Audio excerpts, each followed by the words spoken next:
On va commencer ce journal par revenir sur l'information que j'ai développée hier. Covid long, la maladie du silence. Oui, il y a comme un désert médiatique sur le sujet. Parce que Paris Match cite des chiffres qui donnent quand même le tournis. Plus de 2 millions d'adultes seraient touchés par ces Covid longs et 700 000 enfants. Le spécialiste de la Spike, le professeur Sabatier, affirme que ces Covid longs sont en fait des effets secondaires du pchout. Eh bien, rien, silence.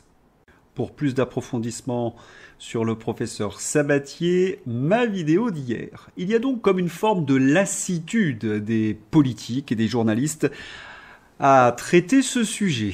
Lassitude, c'est leur mot. Je crois que c'est avant tout de la lâcheté, voire de la terreur, car ils ont été complices de la politique d'Emmanuel Macron. Oui, il n'y a personne pour interpeller Macron et Véran sur ce terrible bilan qui est officiel.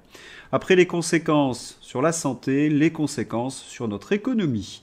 Les restaurants, de plus en plus nombreux à fermer, faute de clients et de marge suffisante.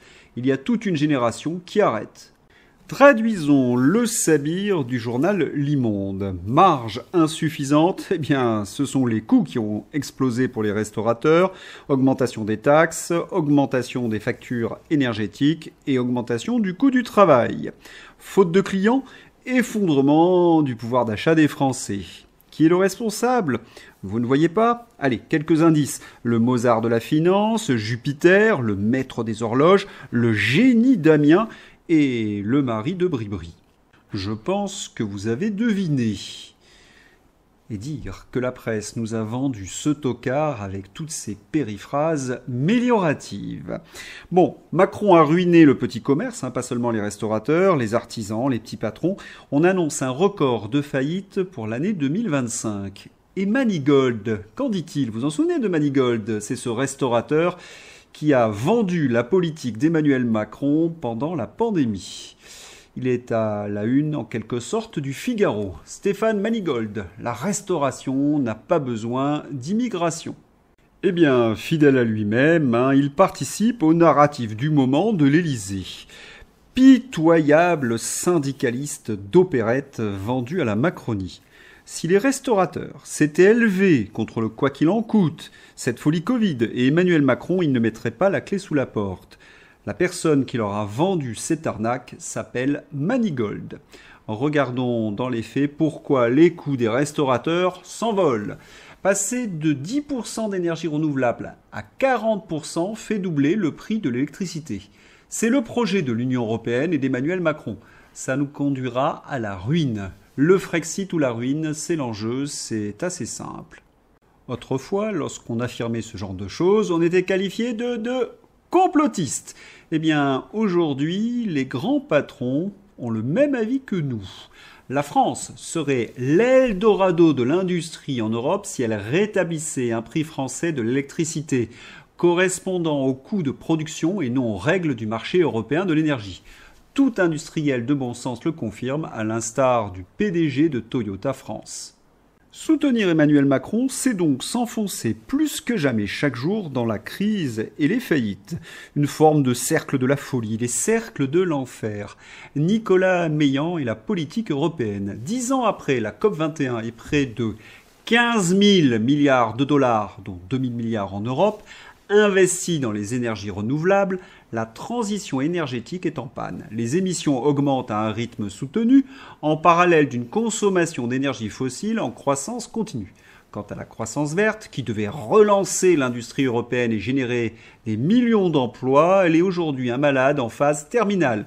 Voitures électriques, batteries, hydrogène, éoliennes ou panneaux solaires, il ne se passe pas un jour sans qu'une faillite vienne noircir davantage le tableau.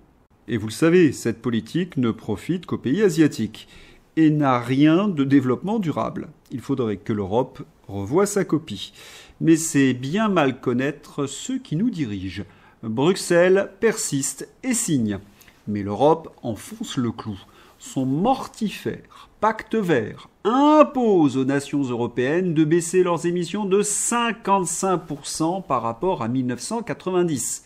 Ce pacte des 4 I, à la fois irréaliste dans ses objectifs, injuste entre pays, insoutenable pour ses populations et surtout totalement inutile. Il n'aura aucun impact sur le réchauffement climatique. Est en train de sacrifier l'Europe sur l'autel de la vertu climatique.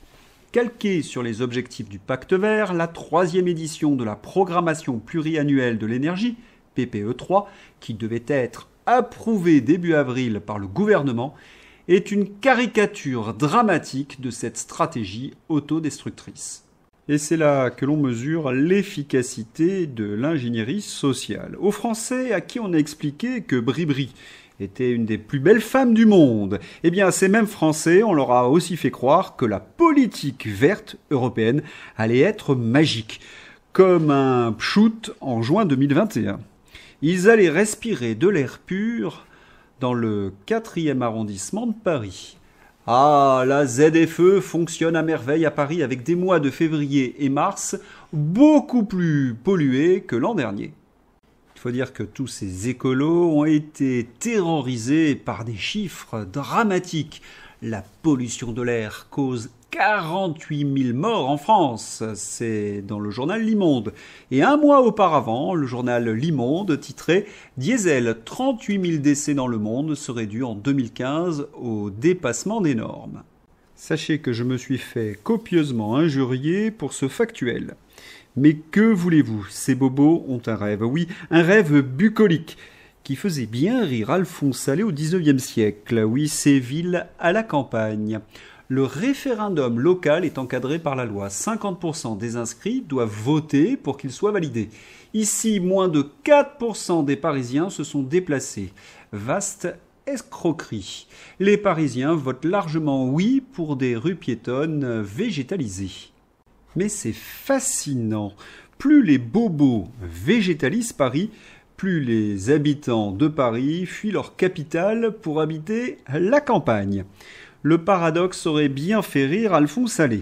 Il va falloir, et les années qui viennent vont montrer, que le vrai choix des Français, c'est soit on garde la France et on laisse l'Union européenne se détruire, soit on garde l'Union européenne et on laisse la France disparaître.